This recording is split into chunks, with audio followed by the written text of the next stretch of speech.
नमस्कार दोस्तों, welcome back to your own channel wealth saga. दोस्तों ऐसे इंपॉर्टेंट वीडियो में आपको रिलायंस इंडस्ट्रीज के रिजल्ट्स के बारे में तो पता ही चलेगा, साथ में ये भी पता चलेगा कि रिलायंस के स्टॉक में आपको करना क्या है, रिलायंस के चार्ट पे आपको क्या दिखाई पड़ रहा है, मार्केट की एक्सपेक्टेशन क्या थी। बहुत इंपॉर्टेंट वीडियो है, अच्छे से देखो, समझो, फिर डिसाइड करो।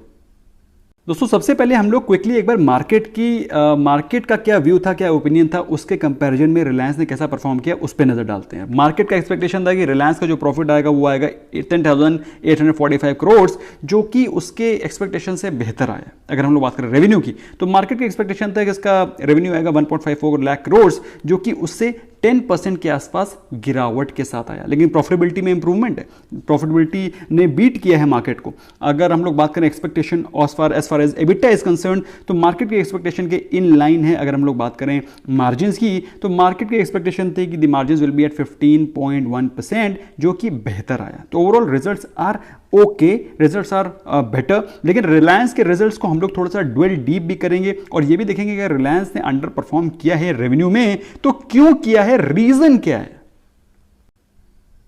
लेकिन उससे पहले दोस्तों हम लोग कुछ इंपॉर्टेंट चीज देखते हैं रिलायंस के जियो के परफॉर्मेंस की। तो रिलायंस के जियो के परफॉर्मेंस के एवरेज रेवेन्यू पर यूजर को अगर हम लोग फोकस करें, तो एवरेज रेवेन्यू पर यूजर आया है 138.4, जो कि मार्केट का एक्सपेक्टेशन था वो होगा 137 के आसपास, तो उससे बेहतर आया। अगर हम लोग इसको और भी ड्वेल डीप करेंगे तो हमको अच्छे समझ में आएगा कि रिलायंस के जियो का परफॉर्मेंस कैसा रहा है।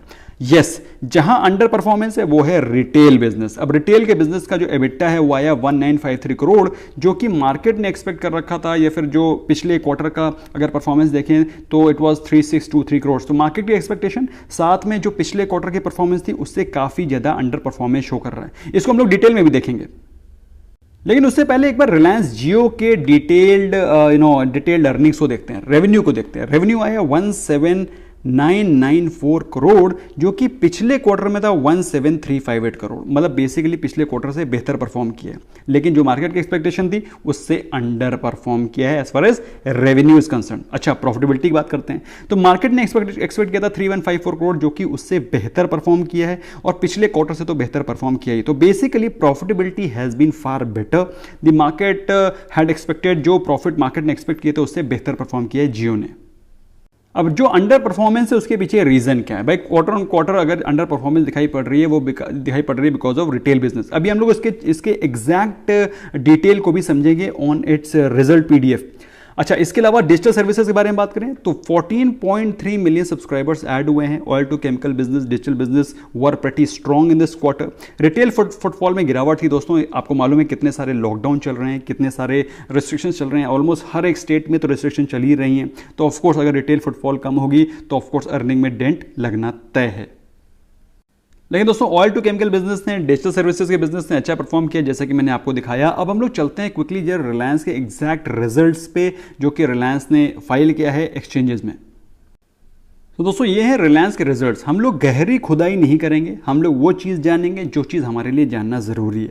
गहरी खुदाई करके डीप सी डाइविंग करने की ज़रूरत नहीं है, हम लोग को उतना जानना जरूरी है जो कि हमारे लिए इंपॉर्टेंट है। We'll see that. सो दोस्तों हम लोग इसमें काफ़ी सारा डेटा है जो कि हम लोग अगर एनालाइज करेंगे तो हम लोग को लगेगा घंटा, लेकिन हम लोग घंटा मतलब आवर, लेकिन हम लोग कम समय में ज़्यादा चीज़ें सीखेंगे। तो पहले हम लोग देखते हैं पहले कॉन्सोलिडेटेड रिजल्ट्स। रिलायंस के कॉन्सोलिडेटेड रिजल्ट्स को पढ़ना ज़्यादा जरूरी है बजाय कि स्टैंड अलोन, क्योंकि Reliance is not just one business, it's a mammoth business, it's a consolidated business of many small businesses. अच्छा, तो रिलायंस के अगर आप इनकम को देखेंगे तो पिछले क्वार्टर में उसकी इनकम थी 158,133 करोड़, जो कि घट के 148 हो गई है, कम हो गई है, लेकिन पिछले साल के कंपैरिजन से बेहतर है। लेकिन दोस्तों पिछले साल से हमें कंपेयर करना ही नहीं है, क्योंकि पिछले साल तो थिकेस्ट लॉकडाउन चल रहा था, बहुत ही अंडर परफॉर्मेंस थी। तो पिछले साल के पिछले ईयर ऑन ईयर परफॉर्मेंस को कंपेयर करना तो बिल्कुल बेवकूफ़ी होगी।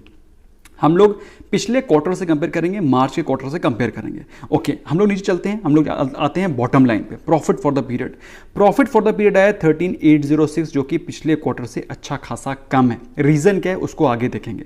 फिलहाल अगर हम लोग बात करें अगर पिछले साल के इसी क्वार्टर से, तो वहां से आपको थोड़ा सा मार्जिनल इंप्रूवमेंट दिखाई पड़ रहा है। ओके, अच्छा हम लोग बात करते हैं एक्सेप्शनल गेन की, तो कोई खास एक्सेप्शनल गेन इस क्वार्टर में नहीं हुआ है। पिछले क्वार्टर में there was some exceptional gain also 797 crore का, और पिछले पिछले साल इसी क्वार्टर में तो और भी ज़्यादा एक्सेप्शनल गेन था। तो बेसिकली रिजल्ट्स आर ओके, मेरे हिसाब से रिजल्ट्स में कोई भी खराबी नहीं है। अच्छा, हम लोग अर्निंग पर शेयर को भी देख लेते हैं, जो कि हमारे लिए जानना बहुत ज़्यादा ज़रूरी है। तो अगर हम लोग अर्निंग पर शेयर को देखें before exceptional item, exceptional item लगाने के बाद तो क्या होता है, प्रॉफिट प्लस माइनस हो जाता है। एक्सेप्शनल आइटम हटाते हैं, फिर देखते हैं। तो एक्सेप्शनल आइटम अगर आप देखें तो पिछले साल के कंपैरिजन में कहीं ज़्यादा बेहतर परफॉर्मेंस है। और अगर पिछले क्वार्टर में देखें 19.29 का अर्निंग पर शेयर था, वहां से थोड़ी सी गिरावट दिखाई पड़ रही है। और दोस्तों ये बात तो बिल्कुल दिखाई पड़ ही रही है साफ साफ कि गिरावट है, और उसके पीछे रीजन क्या है वो मैं आपको भी सेगमेंटल रेवेन्यू दिखाऊंगा, तब आपको समझ में आएगा। अब देखो ये है segmental revenue, consolidated segments information.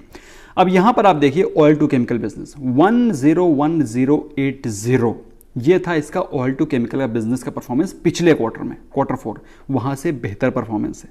Oil to gas 848 crore, जो कि 1281 आया, बेहतर परफॉर्मेंस है। अगर आप बात करें रिटेल की तो दोस्तों यहां पर आपको डेंट दिखाई पड़ रहा है। 47085 का जो इनका बिजनेस था, करोड़ का बिजनेस था, वो हो गया 38563। तो दोस्तों ऐसे में ऐसे कोविड के चलते, ऐसे महामारी के चलते, ऐसे लॉकडाउन के चलते, ऐसे रिस्ट्रिक्शन के चलते ये गिरावट तो होना तय। अच्छा, डिजिटल सर्विसेज के बारे में बात करते हैं। 22628 कहीं ज़्यादा बेहतर परफॉर्मेंस आई है 23403। यस, फाइनेंशियल सर्विसेज के बारे में बात करें तो वहां पर रिजल्ट्स आर ओके। अगर हम लोग बात करें ओवरऑल अदर बिजनेसेस के तो 12100, जो कि पिछले क्वार्टर से कम है।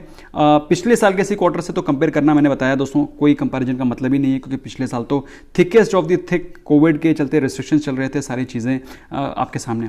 अच्छा, एनीवे, इसके अलावा दोस्तों सेगमेंटरी रिजल्ट के बारे में बात करें तो सारी डिटेल लगभग सामने है। ओवरऑल अगर आप देखेंगे तो जो नेट प्रॉफिट आफ्टर टैक्स आया है, this one bottom line total EBITDA को अगर आप देखें तो पिछले क्वार्टर से आपको इंप्रूवमेंट दिखाई पड़ रहा है। दोस्तों मेजर जो डेंट आपको दिखाई पड़ रहा है वो है रिलायंस रिटेल के बिजनेस में। और दोस्तों ये जो कोविड की महामारी चल रही है, जो प्रॉब्लम चल रही है, ये जिंदगी भर नहीं रहेगी, this will not remain for the life time. और रिलायंस जियो के जो बिजनेस में एक टर्न राउंड आ रहा है, एक चेंज आ रहा है, ये दोस्तों एक बहुत बड़ा चेंज है। लेकिन रिलायंस ने अभी जो एजीएम में बात करी थी कि वो अपने 5G बिजनेस के अलावा एक रीन्यूएबल बिजनेस में भी फोरे करना चाह रहे हैं और एक बहुत बड़ा केपेक्स प्लान कर रहे हैं, जिसको कि मार्केट ने एक बहुत ही ज़्यादा पॉजिटिव वे में नहीं लिया है। उसको हम लोग चार्ट पे देखेंगे। दोस्तों जब से इसके रिजल्ट्स आए हैं, आई बेग योर पार्डन, जब से इसका एजीएम हुआ है तब से स्टॉक करीब 5 से 6% के आसपास ऑलरेडी गिर चुका है। मार्केट को एक्सपेक्टेशन थी results will not be as good, जिसकी वजह से ऑलरेडी स्टॉक काफी ज्यादा करेक्ट कर चुका है। दोस्तों मैं हमेशा आपसे कहता हूं अच्छे स्टॉक को बाय करना ही ज़रूरी नहीं है, अच्छे स्टॉक को अच्छे प्राइस पे बाय करना भी बहुत ज़रूरी है। उसके लिए दोस्तों आपको सही टेक्निकल एनालिसिस, सही प्राइस एक्शन, सही स्टॉक पिकिंग, सही timely entry and timely exit is very important. उसके लिए if you want to become a pro you can consider joining our courses again. It's not a force, आप चाहें तो join कर सकते हैं, it will make you pro. Anyway, फिलहाल बात करें रिलायंस के परफॉर्मेंस की पिछले 3 सालों में, दोस्तों यू विल बी सरप्राइज कि पिछले 5 सालों के परफॉर्मेंस की बात करें तो ऐसा नहीं है स्टॉक अंडर परफॉर्मर है या स्टॉक ने परफॉर्मेंस नहीं दिखाई है। पिछले 1 साल में दोस्तों जिन लोगों ने स्टॉक को हाई पे बाय किया है, गलती उनकी है, रिलायंस की नहीं। पिछले 5 सालों में स्टॉक हैज गिवन 315% रिटर्न, मतलब 1 लाख को बनाया है 4,15,000 रुपए with in a short span of just 5 years. 3 गुना, 3% या 300% में फर्क समझ रहे हैं, 3 गुना बना दिया उसने पैसे को इन जस्ट 5 ईयर्स। तो this is the kind of performance which a good quality stock gives if you are investing in good stock at the right time. फिलहाल दोस्तों अगर बात करें आज के डिलीवरी परसेंटेज की, करीब 49% के डिलीवरी स्टॉक में आज भी दिखाई पड़ रही है। मतलब स्टॉक को लोग अभी भी एक्यूमुलेट कर रहे हैं। 49% लोग स्टॉक को डीमैट अकाउंट में वापस लेकर के गए हैं। अब ऐसे में दोस्तों करना क्या है? करना दोस्तों ये है कि स्टॉक को डिप्स पे बाय करना है। अब क्वेश्चन सबसे बड़ा ये है कि किस प्राइस पे बाय किया जाए, किस प्राइस पे जीटीटी ऑर्डर लगाया जाए। दोस्तों जीटीटी ऑर्डर एक्सक्लूसिव फीचर है ज़ेरोधा का, मैं पर्सनली यूज करता हूँ, इसलिए आपको रिकमेंड करता हूँ। सो दोस्तों अभी तक अगर आपने अभी तक ज़ेरोधा में अकाउंट नहीं खोला है, लिंक डिस्क्रिप्शन में है, ओपन द अकाउंट, आपको हमारी तरफ से भी कई सारे बेनिफिट्स मिलेंगे। अच्छा, रिलायंस के अगर चार्ट को आप एनालाइज करें तो एजीएम के बाद स्टॉक में अच्छी खासी गिरावट आई थी और फिलहाल इस ट्रेंड लाइन को ये स्टॉक सपोर्ट कर रहा है। अभी ट्रेंड लाइन कैसे ड्रॉ करते हैं इसके मेरे फ्री वीडियोस भी हैं, उनको आप जाकर के प्रो बन सकते हैं। फिलहाल दोस्तों अगर आप इसको चार्ट को एनालाइज करें तो स्टॉक ने इस ट्रेंड लाइन को सपोर्ट करते हुए 2 बार रेजिस्टेंस ले लिया है। अगर ये स्टॉक इस ट्रेंड लाइन को तोड़ता है तो इसमें फिर से 2200 2250 के लेवल आपको दिखाई पड़ सकते हैं। अगर आप इसका 1 आवर चार्ट देखें तो फिर आपको ये चीज़ और अच्छे समझ में आएगी। दोस्तों स्टॉक इस ट्रेंड लाइन को तोड़ते ही काफ़ी वीक हो गया था। फिलहाल 2 बार इस ट्रेंड लाइन के रेजिस्टेंस पे ये काम कर चुका है। आज भी स्टॉक ने इस ट्रेंड लाइन को सपोर्ट मतलब बेसिकली रिस्पेक्ट किया। अगर इस ट्रेंड लाइन को स्टॉक तोड़ता है, जो कि मुझे लगता है बहुत ही जल्दी तोड़ सकता है, आपको फिर से 2250 के प्राइस लेवल दिखाई पड़ सकते हैं। अब बात आती है जीटीटी ऑर्डर किस प्राइस पे लगाना है। दोस्तों 2100 is a great price to buy this stock. इस समय जो प्राइस चल रहा है वो भी एक अच्छा प्राइस है। अगर बाई चांस ये स्टॉक कहीं आपको 2240 से 2240 के प्राइस से मिलता है, बेग पार्टन 2000 से 2040 के प्राइस पे मिलता है, it's a great buy price. अगर आप चाहें तो इस प्राइस पे जीटीटी ऑर्डर लगा सकते हैं। ज़ीरोधा का लिंक डिस्क्रिप्शन में है, अकाउंट खोलें, जीटीटी ऑर्डर लगाएं। कभी भी ये स्टॉक इस प्राइस पे जाएगा ऑटोमेटिकली बाय हो जाएगा।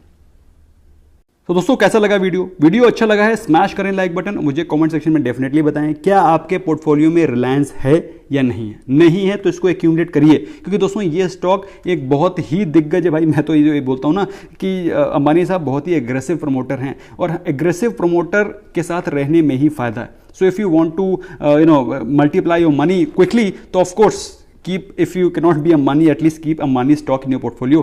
So अगर वीडियो पसंद आया स्मैश करें लाइक बटन। मुझे डेफिनेटली बताएं कि आपके पोर्टफोलियो में रिलायंस किस प्राइस पे है। Thank you so very much, bye bye for now.